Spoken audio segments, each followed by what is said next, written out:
grande prazer estar aqui com vocês, falando sobre o tema da fundamentação das decisões. Eu dei uma rápida olhada aqui no auditório e percebi que eu estou ficando muito velho.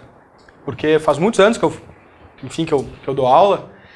Eu dou aula desde 2003. Desde 2003, eu comecei muito jovem. E eu comecei dando aula aqui no Verbo Jurídico e na Escola da Magistratura Federal. A gente fez vários amigos, inclusive consigo ver alguns desde logo aqui. E desde então resolvi seguir carreira acadêmica, resolvi escrever sobre o processo, enfim, e trabalhar com processo civil. De modo que eu vejo vários amigos aqui, estou muito feliz de várias etapas da minha vida. É realmente muito bom, portanto, também por isso estar aqui. Eu pretendo falar durante mais ou menos 30 ou 40 minutos, especificamente sobre o tema da fundamentação das decisões no novo Código do Processo Civil. Eu vou falar especificamente sobre esse tema. Para a gente ter uma ideia, existe um dispositivo específico do novo Código, o artigo 485. É fácil porque é o que hoje é da rescisória. E porque o hoje da sentença é o 458. Então o novo dispositivo sob sentença no novo Código é o 485. Fica fácil da gente lembrar. E esse artigo 485, ele tem dois dispositivos que são, por assim dizer, a base do que a gente vai conversar agora. Ele tem várias mudanças pequenas, importantes, para a compreensão do processo como um todo, os quais essas mudanças eu pretendo enfrentar especificamente nesse curto espaço de tempo que nós temos, mas ele também tem um contexto em que ele aparece. Então, se eu tivesse que falar sobre fundamentação da sentença aqui, em todos os seus pormenores, certamente nós ficaríamos conversando aqui a noite inteira. E faltaria tempo ainda, porque tem muitas e muitas coisas que a gente precisa tomar pé. E tem muitas coisas que estão por debaixo desses dispositivos que aparentemente são singelos. Sobre a fundamentação da sentença.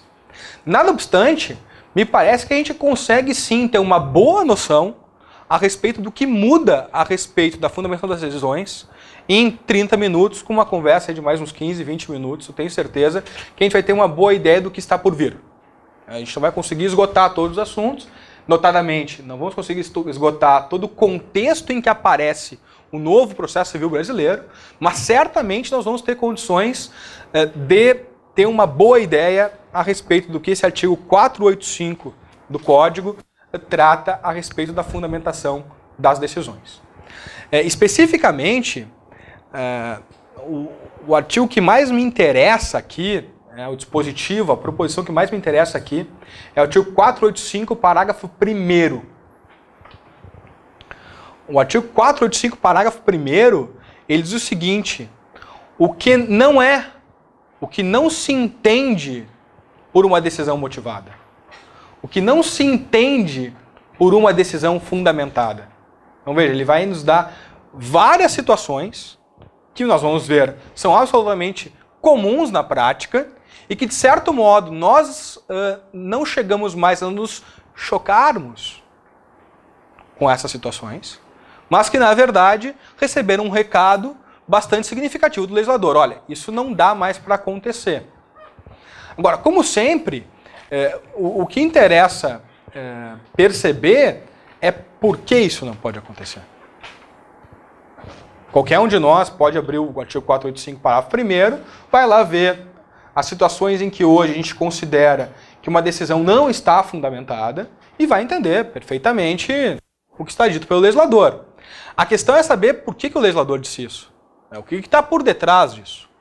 Então eu vou estruturar a minha breve exposição abordando basicamente uma tripla mudança a respeito da maneira como nós compreendemos e como nós trabalhamos especificamente com o direito. 3 coisas que mudaram, que determinaram a redação do parágrafo 1º do artigo que está aí com vocês. Tá? Para ficar mais simples. 3 coisas que mudaram. A primeira coisa que mudou primeira coisa que mudou foi o significado da interpretação. O que significa interpretar o direito? Qual é a natureza da interpretação do direito? É claro que tem rios de tinta sobre isso, mas a gente vai resumir isso em 1 minuto e meio. Mas a primeira grande mudança é: nós mudamos a maneira como nós entendemos o que significa interpretar o direito. A segunda mudança que nós tivemos, e que impacta diretamente o problema da fundamentação das decisões, diz respeito à tipologia normativa. Quais são os tipos de normas que nós admitimos?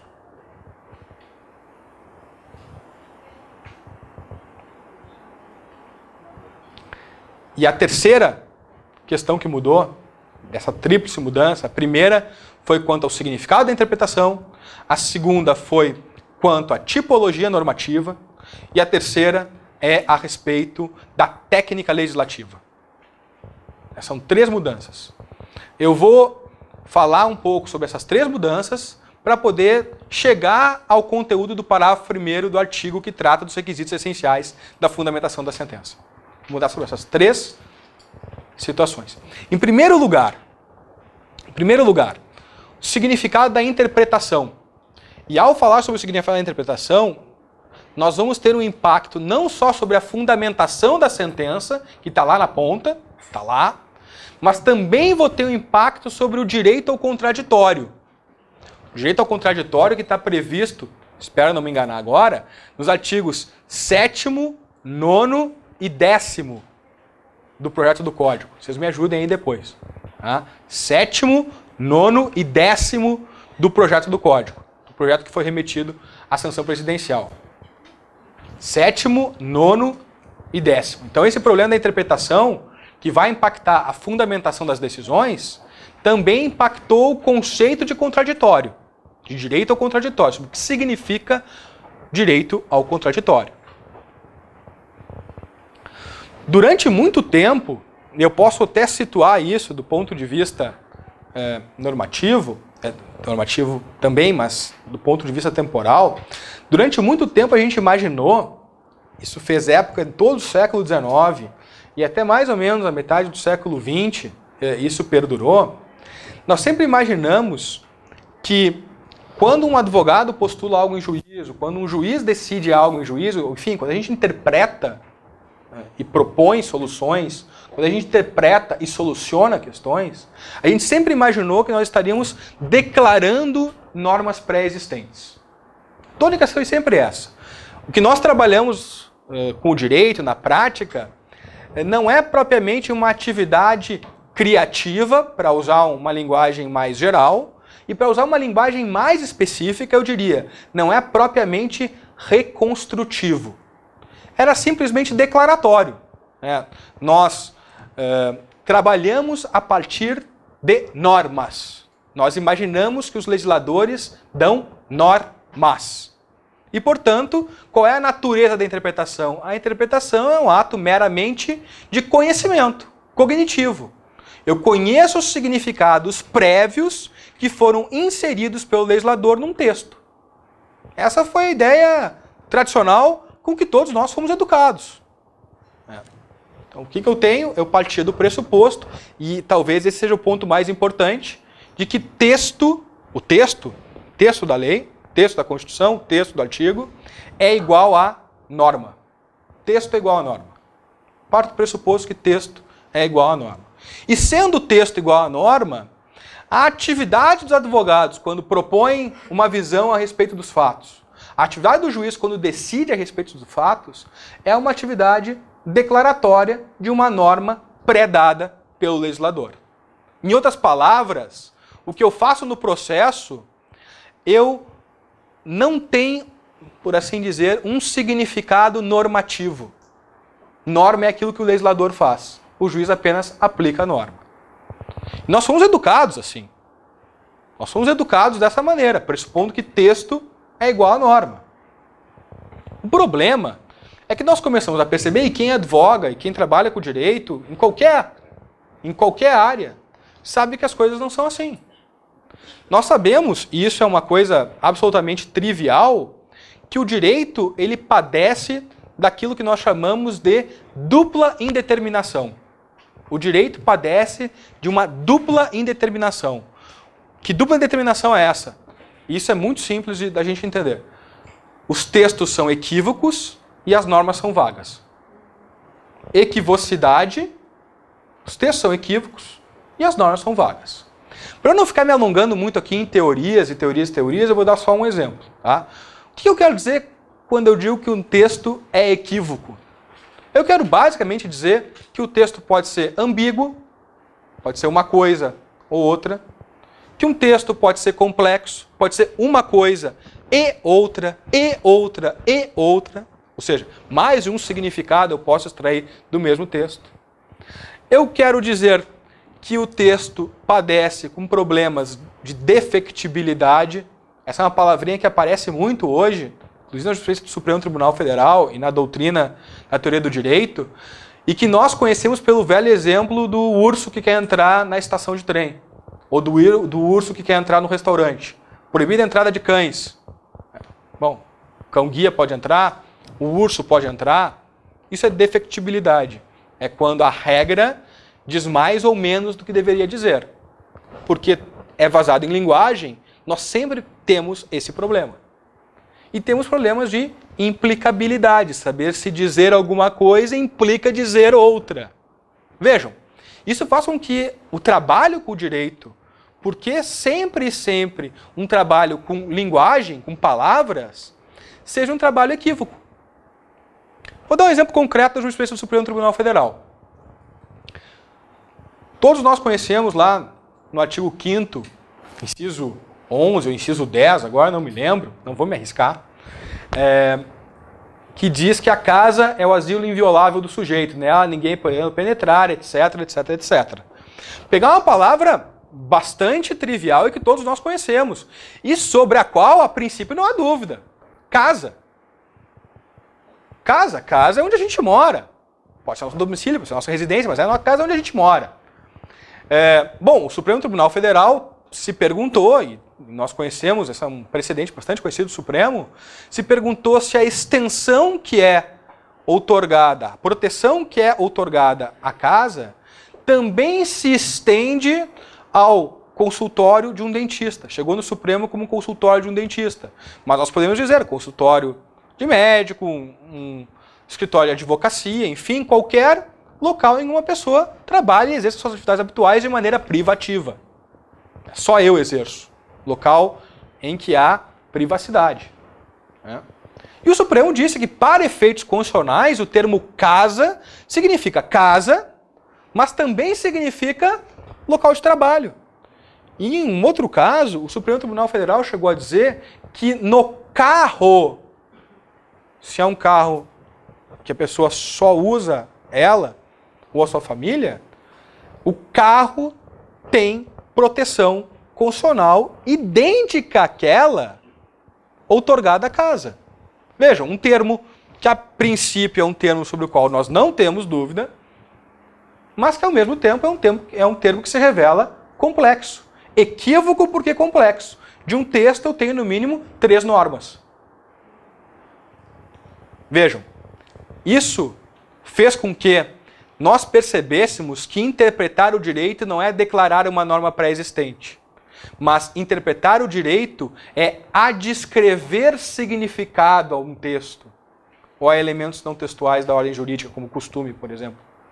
Mas vejam, de qualquer sorte, eu não estou dizendo que eu crio o direito no processo, não, porque nós partimos de uma base legislativa, nós partimos de algo que já existe, as palavras do legislador têm sentidos mínimos que devem ser respeitados, mas ao mesmo tempo eu outorgo sentido a esses textos e com isso eu reconstruo o seu significado.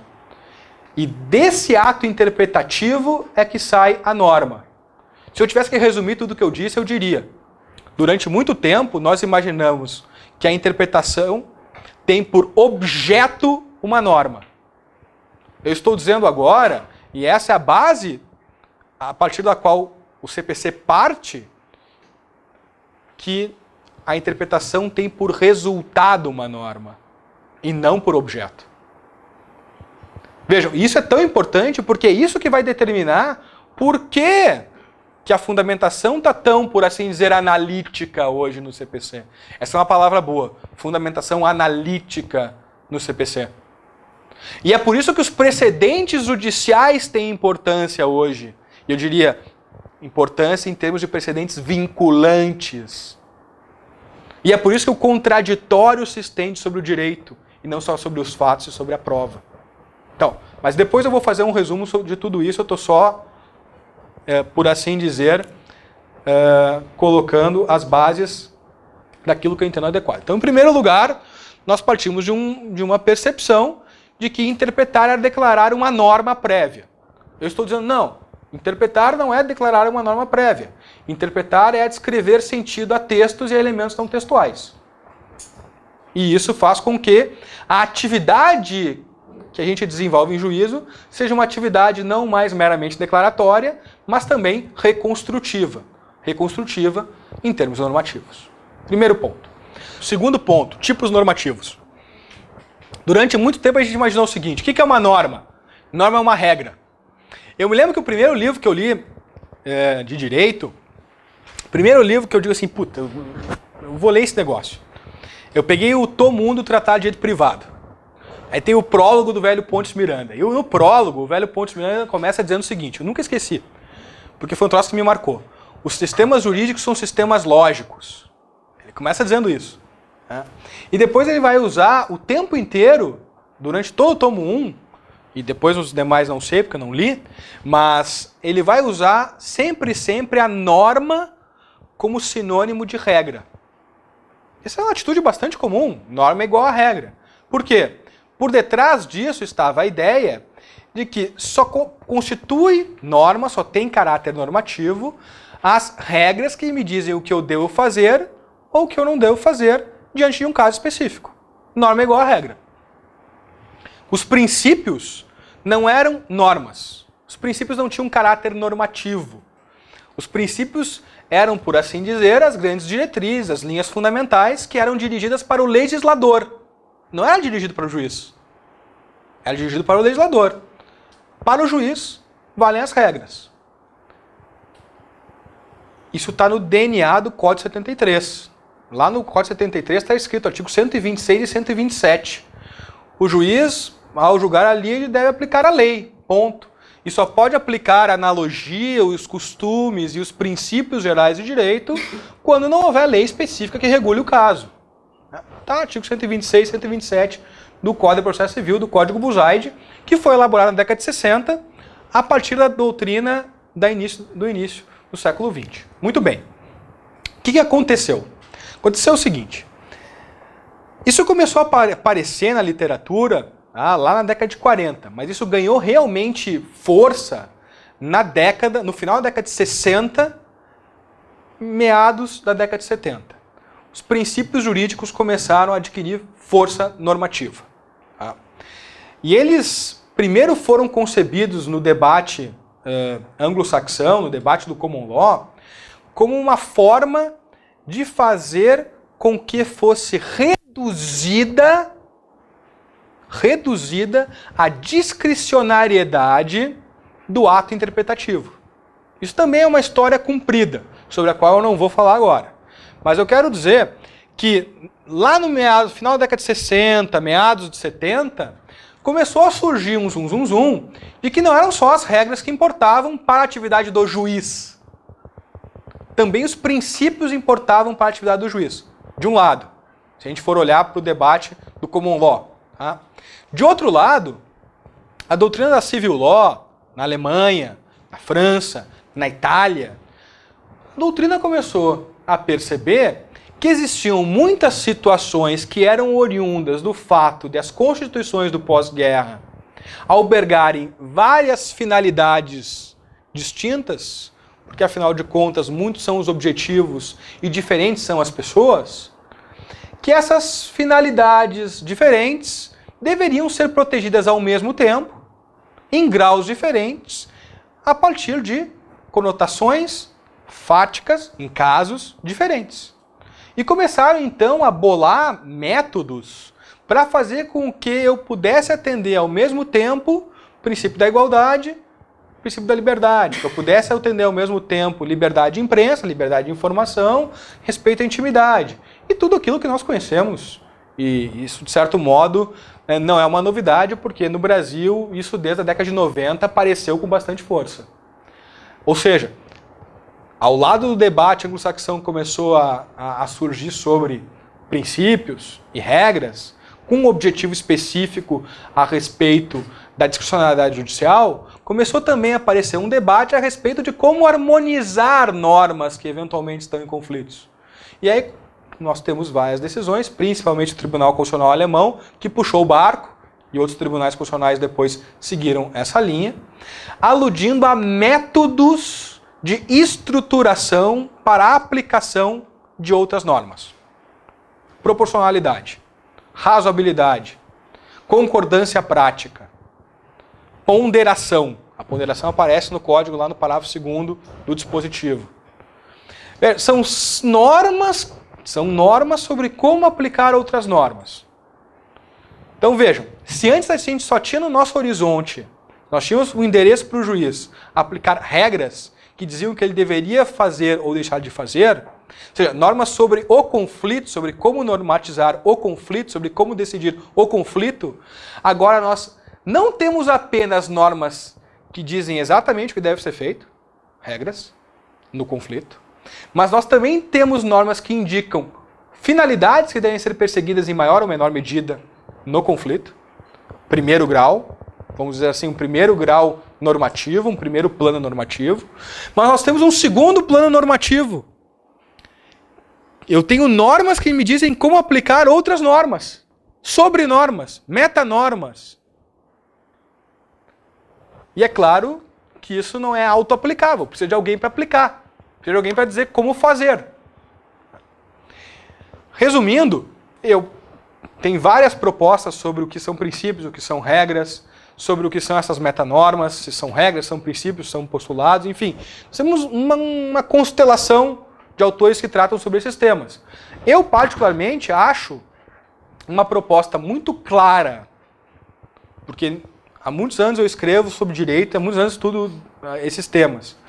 E eu cheguei à conclusão que se alguma coisa não está dita claramente e eu não entendi, é porque provavelmente quem escreveu também não entende. Eu cheguei à conclusão que tudo que pode ser dito claramente. Existem coisas mais complexas que querem um pouco mais de explicação, mas a gente pode dizer coisas complicadas de maneira simples, sem ser uma simplificação. Simples. Né?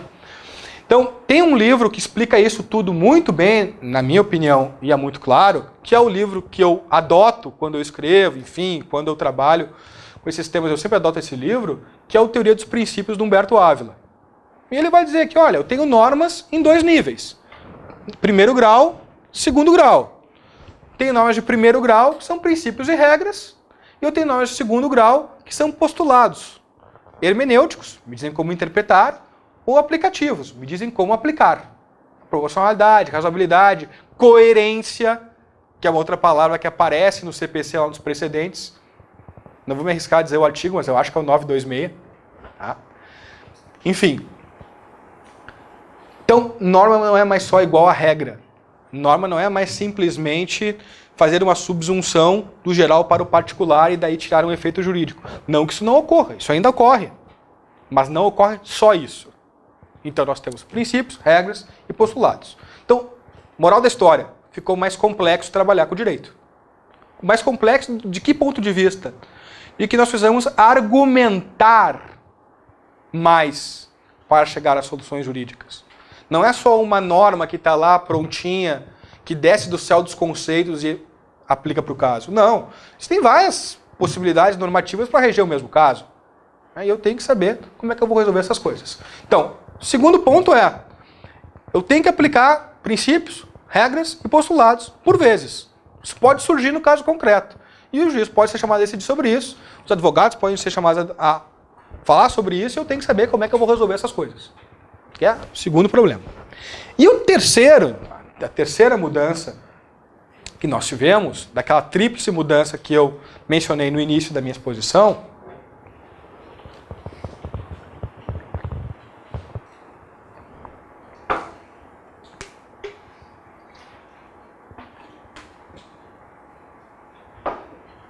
que diz respeito à técnica legislativa.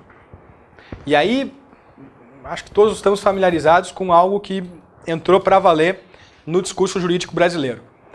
Se a gente for comparar o Código Civil de 1916 com a Constituição de 88 e com o Código Civil de 2002, a gente vai perceber, uma das coisas que a gente vai perceber com muita clareza é que a linguagem do legislador mudou.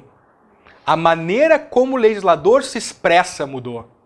Não é só uma questão de saber que a solução era X e agora a solução é X mais 2. Não. Isso é um problema que a gente lê e percebe claramente. O problema é ver que a maneira como eu disciplino as coisas mudou. E basicamente por quê? Porque se antes nós alçávamos mão daquilo que a gente chama de redação de um texto a partir da técnica casuística. O que é a técnica casuística? É quando, para um caso específico, eu redijo uma norma específica, uma proposição normativa específica. E aquela proposição normativa é lá para contratos de compra e venda, é lá para o mandato, é lá para as obrigações propter rem. E assim eu vou setorizando com regras específicas para cada um desses casos. E eu tento usar uma linguagem o mais precisa possível. Para quê? Para que as pessoas não tenham dúvida, né? Para que a gente consiga chegar a um significado da maneira menos traumática possível, mais rápida possível. Muito bem. O que o pessoal começou a perceber ao longo do século XX?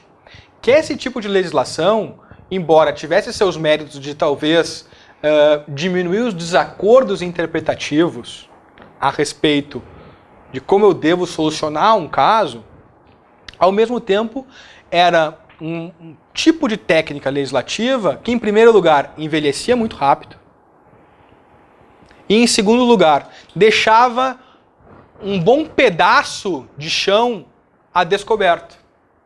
Por quê? Porque as coisas começavam a evoluir, eu tinha só uma legislação sobre esse caso específico, que poderia, analogicamente, também valer para o caso XYZ.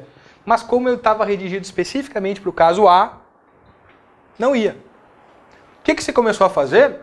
Ao lado da técnica legislativa casuística, nós começamos a empregar a chamada técnica legislativa aberta. E a técnica legislativa aberta, ela conta basicamente com dois tipos normativos. Os chamados conceitos jurídicos indeterminados e as chamadas cláusulas gerais, que também aparecem lá na redação do parágrafo 1º do artigo, que eu não sei qual é. Mas tá lá, né? Quando o juiz vai concretizar termos vagos, né? A gente vai ver que termo vago está no coração dos conceitos jurídicos indeterminados e está lá no coração das cláusulas abertas. O que é um conceito jurídico indeterminado e o que é uma cláusula aberta? Vamos diferenciar essas duas coisas. As duas coisas aparecem no parágrafo 1º sobre a fundamentação. Basicamente é o seguinte: quando eu estou trabalhando no plano do conceito jurídico indeterminado, das normas tipo conceito jurídico indeterminado, eu basicamente tenho, se eu for lembrar da estrutura da norma jurídica, um suporte fático e uma consequência jurídica. No suporte fático, eu tenho um termo vago. Porém, o legislador prevê ao lado desse termo vago uma consequência jurídica. Então, por exemplo, vou pegar um exemplo de processo civil. O recurso extraordinário depende da demonstração de repercussão geral para ser admitido. É mais ou menos isso que está dito lá na Constituição, é mais ou menos isso que está dito no Código atual, é mais ou menos isso que está dito lá no Código novo. Vejam bem, o legislador não me diz desde logo o que é repercussão geral. E mesmo quando ele tenta definir repercussão geral, importância econômica, social, etc., da matéria, e que atinja várias pessoas, ultrapasse o interesse das pessoas que estão litigando no caso concreto, ele ainda assim me dá apenas aproximações a respeito do que é repercussão geral. Isso é um conceito jurídico determinado. Suporte fático, termo vago, que eu tenho que concretizar. Uma vez concretizado este termo indeterminado, eu chego na consequência jurídica. Admito ou não admito o recurso extraordinário. Muito bem. É uma maneira de redigir a legislação e uma maneira de trabalhar com o direito. Muito bem. Ao lado dos conceitos jurídicos determinados, eu tenho as chamadas cláusulas gerais. E as cláusulas gerais, elas são ainda mais indeterminadas. Elas são ainda mais indeterminadas. Por que elas são ainda mais determinadas? Porque elas têm lá no seu suporte fático um termo vago e o legislador não prevê consequências jurídicas que se seguem ao termo vago. Exemplo clássico, o contrato ou a propriedade atenderá à sua função social. Não sei o que é a função social do contrato. Mas eu sei que o contrato deve atender, que a propriedade deve atender. Os contratantes devem guardar no começo, no meio e no fim, antes e depois, boa-fé no tráfego jurídico, no tráfego negocial. Devem guardar boa-fé. Muito bem. Eu não sei o que é boa-fé como comportamento. O legislador não me disse o que é boa-fé como comportamento. Proibição do nemo potestas venire contra factum próprio, comportamento contraditório. Proibição do tucoc, deceptio doli, etc. Vários comportamentos que a gente reconhece como comportamentos de má-fé. Mas o legislador não disse nada disso. Ele só disse que a gente, quando está no tráfego jurídico, a gente deve o quê? Guardar boa-fé. E não me disse quais são as consequências jurídicas que se seguem à violação do comportamento de boa-fé. Então vejam, a maneira como eu trabalho com esse tipo de norma redigida a partir de técnica aberta, obviamente não pode ser a mesma maneira que eu trabalho quando eu digo que da apelação, da sentença cabe a apelação e a apelação tem que ser interposta em 15 dias. Que também é uma maneira que continua presente no nosso direito. Nós continuamos trabalhando com regras que têm essa característica, mas a gente também tem outras características. Bom, muito bem. Tudo isso é o contexto. Então, se eu tivesse que resumir essa primeira parte da minha exposição aqui, eu diria: a fundamentação da sentença mudou no novo código, o contraditório mudou no novo código, e os precedentes apareceram no novo código, basicamente porque o direito sofreu uma tríplice mudança, no que tange à interpretação, no que tange à tipologia normativa e no que tange à técnica legislativa. Essas três mudanças impactaram a maneira como eu compreendo, como eu trabalho com o direito. Muito bem. Que mudança foi essa?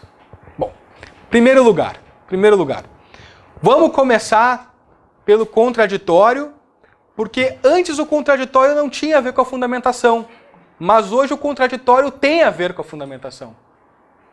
Essa é uma questão interessante que está textualmente posta no artigo que trata dos fundamentos essenciais da sentença. Está textualmente posta. Como é que a gente trabalha? Como é que a gente trabalhou durante muito tempo o que era o contraditório? Isso também foi mudado no novo código, não por acaso. A gente imaginava basicamente o seguinte: que o contraditório era entre as partes. Contraditório é bilateralidade do processo, bilateralidade da instância, bilateralidade oitiva, audiatur et altera pars, ouçam-se as duas partes. Ou seja, o contraditório é isso. E o contraditório incide basicamente, nessa visão, sobre os fatos e sobre as provas. Por quê? Porque do direito conhece o juiz. Iura novit curia. Um brocardo bastante antigo. Então, do direito conhece o juiz. Então, o contraditório tem a ver com fatos e com prova. Tanto é que um outro brocardo antigo diz: da mihi factum, dado tibi ius. Ou seja, me dê os fatos. Quem é que dá os fatos? As partes. As partes têm o domínio sobre os fatos, que o juiz devolve o direito. Porque o juiz tem o domínio sobre o direito. Essas seriam as duas ideias que estão por debaixo desses dois velhos brocardos. Vejam, quando a gente pensava que o contraditório não tinha nada a ver com as normas, era porque a gente imaginava que a norma já era totalmente pré-existente ao processo. Ou seja, o que quer que eu argumente, o que quer que eu alegue, a norma não vai mudar. A norma é imutável, porque o legislador pôs a norma. Não fui eu que pus a norma, foi o legislador que pôs a norma. Então, a atividade do juiz, que é meramente declaratória da norma, não altera a norma. Os argumentos dos advogados não alteram as normas, porque tudo é pré-existente à interpretação. A interpretação tem por objeto norma, não tem por resultado a norma. Bom, então faz sentido que o contraditório seja entre as partes e que o juiz não tenha nada a ver com isso. E que o contraditório seja só sobre os fatos e sobre a prova.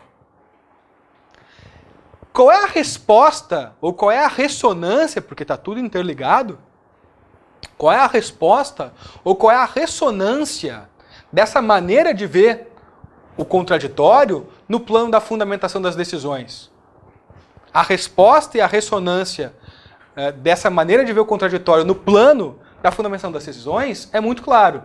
O juiz não está obrigado a responder todos os argumentos levantados pelas partes. Considera-se fundamentada a decisão quando o juiz logra expor o raciocínio que o levou à decisão, ao dispositivo. Vejam, contraditório não é sobre normas, porque as normas são sempre prévias, e a fundamentação da decisão não guarda nenhum tipo de relação com a atividade das partes. Não guarda nenhum tipo de relação com a atividade das partes. Ou seja, motivar é simplesmente expor o caminho, o iter do raciocínio que eu fiz para chegar à decisão, que eu fiz para chegar ao dispositivo. Bom, durante muito tempo se decidiu, ainda hoje se decide assim. E durante muito tempo a doutrina disse que era isso aí mesmo. Mas veja, não é assim. Mas eu só entendo que não é assim porque eu mudo a base, porque eu mudo o ponto de partida. Como é que eu mudo o ponto de partida? Percebendo que a norma não é objeto, mas que a norma é resultado da interpretação. Então eu vou perceber que os advogados podem interpretar de tal modo os textos que dão lugar a normas diferentes. Que podem existir particularidades de um caso que não existem em outro caso. E eu posso também entender que o juiz pode fazer escolhas no momento em que ele decide. Vejam, interpretar não é só declarar uma norma pré-existente. Interpretar hoje significa identificar sentidos possíveis, valorar esses sentidos do ponto de vista da argumentação e decidir por um sentido. Ou seja, então, quando eu interpreto, eu agrego algo ao mundo jurídico. Não é mais uma mera declaração. Bom, se isso é verdade, então eu percebo que a norma é um empreendimento de colaboração do legislador com o juiz. Porque a norma não existe antes da interpretação. Então eu, parte, tenho que ter direito de me pronunciar sobre o quê? Não só sobre os fatos e a prova, mas eu também tenho que ter direito de me pronunciar sobre os significados que podem ser atribuídos aos textos. Porque senão fica meio caminho. Eu tenho que ter a possibilidade de me pronunciar também sobre os significados que podem ser adscritos aos textos. E aí vejam, quando eu parto desse pressuposto, eu vejo que o contraditório não é só tra le parte, não é só entre as partes. O contraditório também tem por destinatário o juiz. E por isso que a doutrina diz, e o código diz junto, que o contraditório se estabelece sobre fatos, provas e sobre o direito. O artigo 9º é claríssimo a respeito disso. O artigo 10º é claríssimo a respeito disso. O contraditório também é sobre o direito porque o juiz é destinatário do contraditório. E o direito ao contraditório não é só o direito de ser informado e de reagir. Mas o direito ao contraditório é o direito de ser informado, de reagir, e aí vem o ponto central. E influir sobre o convencimento do juiz. Influir sobre o convencimento do juiz. Se alguém me perguntar qual é a nota do contraditório no novo Código de Processo Civil, eu vou dizer sem titubear. A nota é direito ao contraditório como direito de influência. Direito de influir. Como eu sei que os juízes fazem escolhas interpretativas, então eu tenho que poder influir nessas escolhas. Ele pode dizer, não, isso que tu está dizendo é uma bobagem, deixa para lá. mas eu tenho que ter o direito de dizer, e tem direito de ser ouvido, e tem direito de ser considerado. E aí vem o ponto. Como é que eu vou saber que eu influí ou não? Fundamentação. Por isso que o novo código diz textualmente que não se considera fundamentada. Não se considera fundamentada uma decisão quando o juiz não examina os argumentos arguidos pelas partes em prol de uma dada solução. Ou seja, direito ao contraditório como direito de influência e dever de fundamentação como dever de debate. Essa é a dobradinha. Contraditório, direito de influência. Fundamentação, dever de debate. Então não se considera fundamentada uma decisão se eu arguo A e o juiz diz não X. Não, para aí. Pode ser até não A, mas me diz não A. Vejam, e esse é um dos pontos centrais em que há um déficit enorme na prática jurídica brasileira. Claro que a gente sabe que tem muito processo, que tem muito trabalho, enfim, todo mundo sabe disso. Mas vejam bem, o jeito de ser ouvido é civilidade.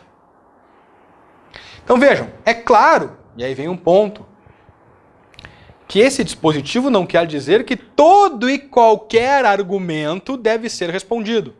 O cara vai lá e escreve uma petição de 40 páginas e quer que o juiz vá lá e diga parágrafo e parágrafo que está errado. Não é isso.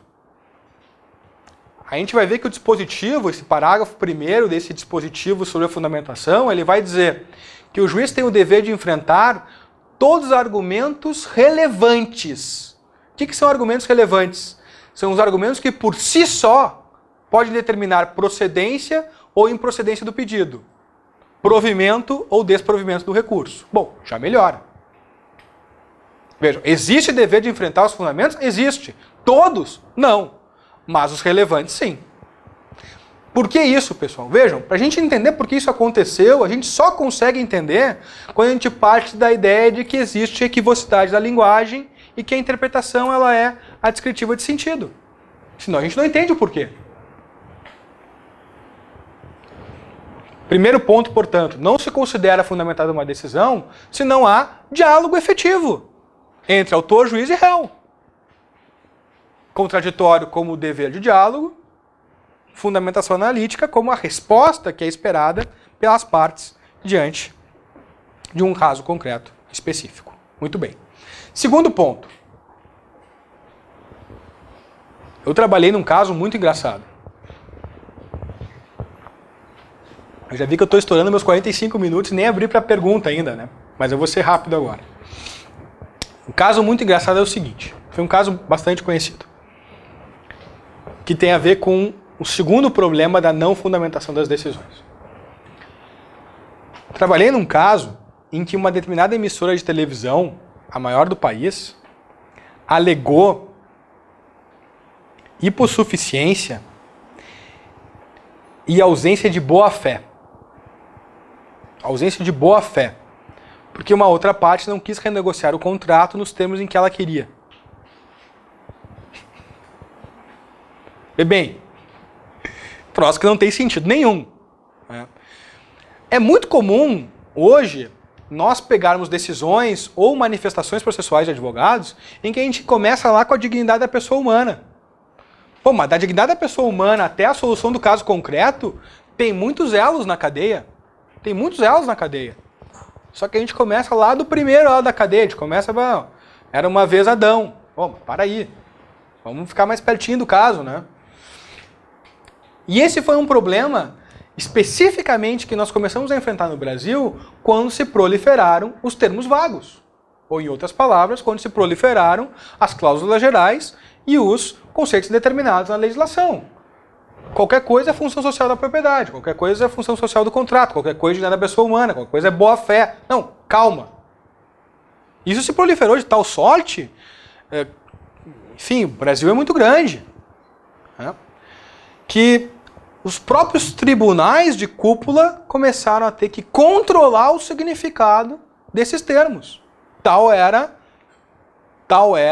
a absoluta dissonância com que esses termos eram concretizados nos mais diversos rincões do nosso país. O que o novo código diz? O novo código diz o seguinte: não se considera fundamentada uma decisão toda vez que o juiz empregar um termo vago e não dizer exatamente o que significa o termo vago, 1, e qual é a sua pertinência para o caso concreto, 2. Vejam, não é muita coisa.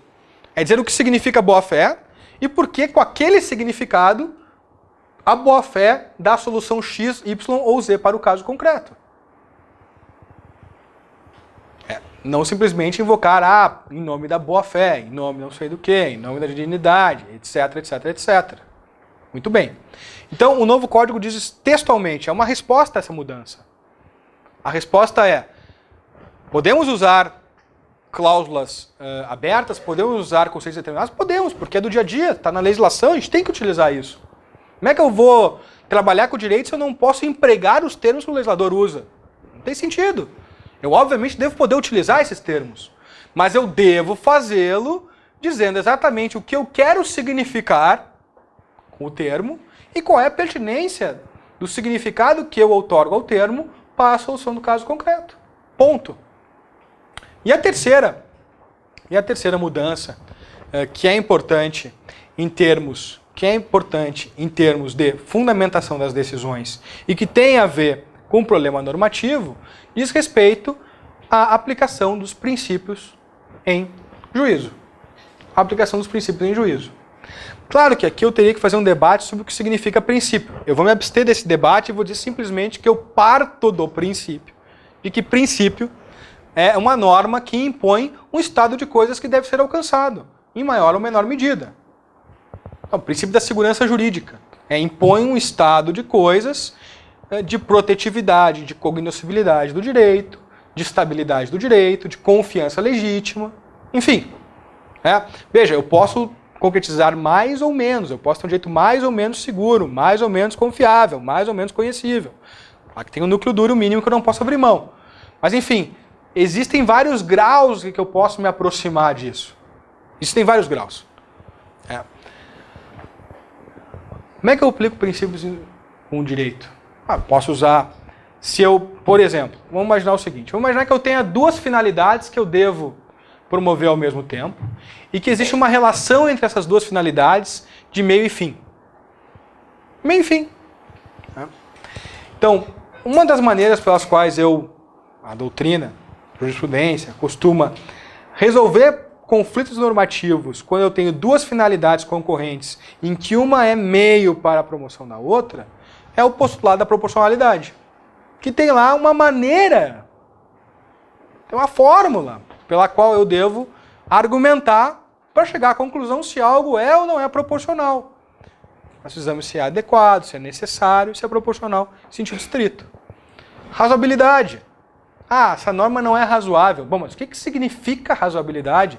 Poderia dizer, razoabilidade pode significar equidade, pode significar o quê? A finalidade normativa deve estar presente para que eu possa aplicar a norma ao caso. Não pode desmentir a finalidade normativa. Se desmente é porque a norma geral ela não é apropriada para a solução do caso concreto. Vou dar um exemplo do dia a dia também. Tem uma regra lá no CPC que diz que eu não posso antecipar a tutela quando houver a possibilidade, houver irreversibilidade do provimento. No antigo artigo 273, parágrafo 3º, que todos nós conhecemos, e que é solenemente violada todos os dias. E está certo, só que tinha um jeito para fazer. Sempre tem um jeito para fazer.